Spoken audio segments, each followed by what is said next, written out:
எஜமானன் நீங்க தானே, என் எஜமானன் நீங்க தானே, எஜமானன் நீங்க தானே, என் எஜமானன் நீங்க தானே. உன் கரத்தையே நோக்கிடுவே, என்னை என்றும் நீர் நடத்திடுவே.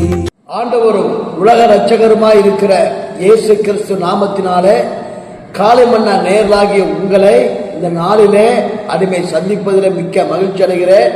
ஆண்டவர் சொல்லியபடியே அவர் நம்மை 1000 மடங்கு ஆசீர்வதித்து உயர்த்துவாராக. கர்த்தருக்கு ஸ்தோத்திரம்.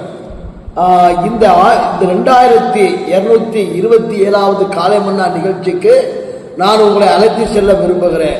அதற்கு முன்பதாக மிக மிக முக்கியமான ஒரு காரியத்திற்காக நாம் யாவரும் ஜெபிக்க வேண்டும். எதற்கு பார்க்கும்போது இன்றைக்கு நாம் வாக்களித்த வாக்குகளை எண்ணுகிற நாள் இந்த நாள். ஆகையினால இந்த நாளிலே வெற்றி தோல்விகள் வரும்.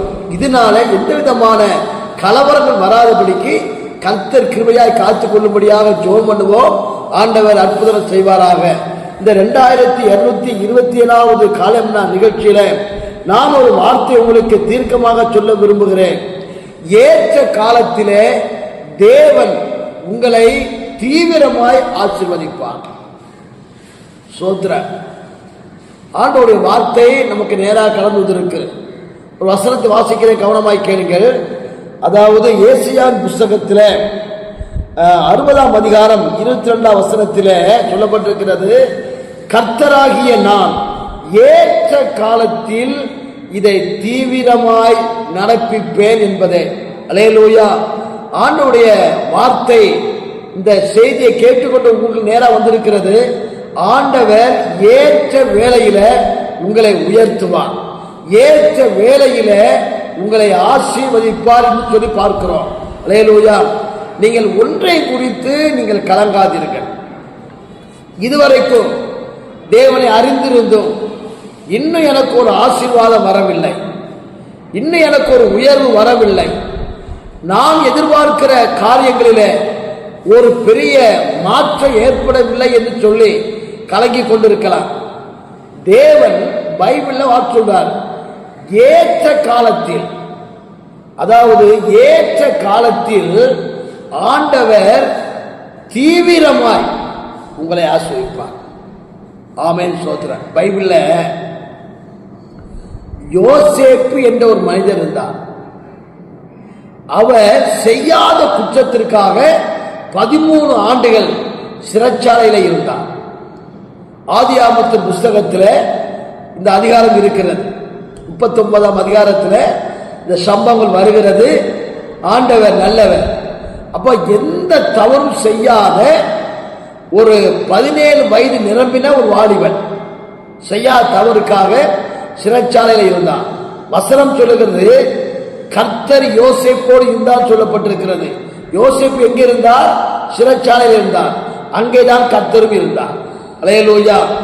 தேவன் தம்முடைய பிள்ளைகளுக்காக எதையும் செய்வார் என்பது உண்மை. அதே நேரத்தில் பார்க்கும்போது யோசேப்பை தேவன் உயர்த்த வேண்டிய நேரம் வந்தது. அதான் ஏற்ற காலம்.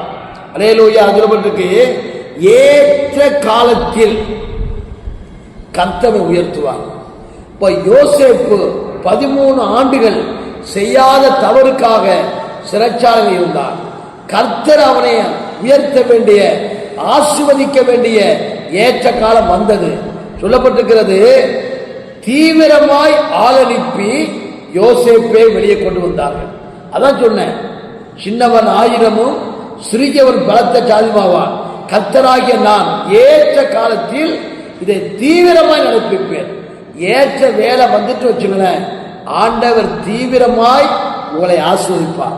காவல் கிடங்கில கலந்த யோசேப்பை ஆள் அனுப்பி அவளை தீவிரமாய் வெளியே கொண்டு வந்தார்கள்.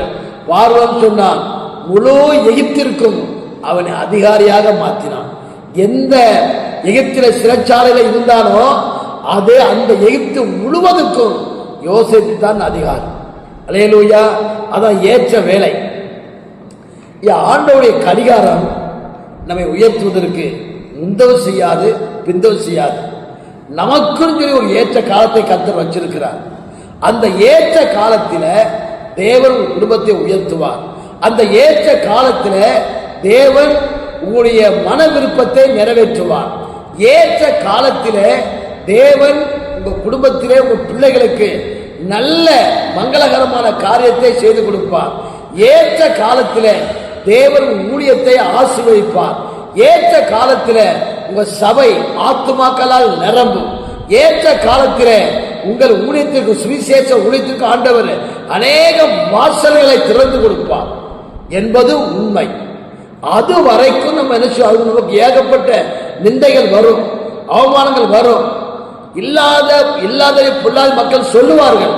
ஆனால் நீங்க அமைதியாக இருந்து கர்த்தரை ஸ்தோத்திரம் பண்ணும் போது ஏற்ற காலம் ஒன்றுகள்ல அந்த காலம் வரும்போது யார் என்ன சொன்னாலும் பரவாயில்ல, கர்த்தர் தீவிரமாய் ஆரம்பிப்பி உங்களை வெளியே கொண்டு வருவார். அல்லேலூயா. யோசேப்பை உயர்த்தினவர், யோசேப்பை முழு எகிப்திற்கும் அதிகாரியாக்கி மேன்மைப்படுத்தினவர் இன்றைக்கும் உங்களோடு பேசிக் கொண்டிருக்கிறார். இந்த காலை மன்னா செய்தியை கேட்கிற உங்க குடும்பத்தில, உங்க ஊழியத்தில, உங்க தனிப்பட்ட காரியத்தில, உங்க பொருளாதாரத்தில ஆண்டவர் உங்களை ஆசீர்வதிப்பார். அது தீவிரமாக. நீங்க எங்க இருந்தாலும் பரவாயில்ல, அவர் தீவிரமா வெளியே கொண்டுருவார். அது வரைக்கும் நாம் தாழ்மையாய், பொறுமையாய், கவனமாய் இருந்து கர்த்தரை ஆராதித்து சோதனிக்கும் போது தேவன் நம்மோடு கூட இருப்பார்னு சொன்னார். ஏற்ற காலம் உயர்த்துவார். ஜெபமா. அன்பின் பரலோக பிதாவே, உம்முடைய குமாரனாகிய இயேசுவின் நாமத்தில் நன்றியோடு துதிக்கிறோம். ஏற்ற காலத்தில் காலை மன்னா நேராகிய அத்தனை பேரையும் நீங்க உயர்த்தி மேன்மைப்படுத்துவீராக. இயேசுவின் நாமத்தில் கேட்கிறோம் பிதாவே.